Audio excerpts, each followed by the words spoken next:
At habang ang anak niya ay may kapangyarihan pa, hindi magiging madali ang ating laban.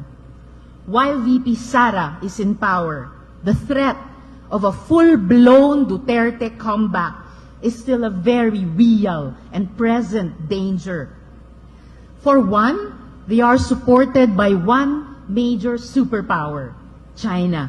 Igit mo, Reza Hontiveros, matagal ka ng bistado ng taong bayan. Inuna nyo kasi yung pagnanakaw sa kaban ng bayan. Noon ka pa. Dati kang PhilHealth Queen, di ba? Inubos mo rin yung pondo ng PhilHealth.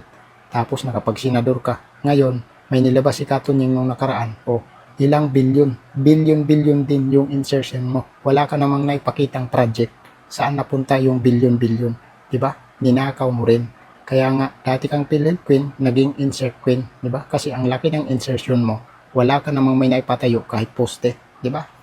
O, tapos ngayon, gusto nyo mamuno sa sambayan ng Pilipino para makontrol nyo lahat. Lahat ng gagawin nyo, walang makakapigil, walang makakahadlang. Diba? Yan yung katotohanan dyan. Kaya wag na kayo magpanggap na talagang may awa kayo sa sambayan ng Pilipino kasi puro kakupalan ang gagawin nyo sa bansang Pilipinas. Ginagago at ginagawa ng tanga ang sambayan ng Pilipino, mga kupal.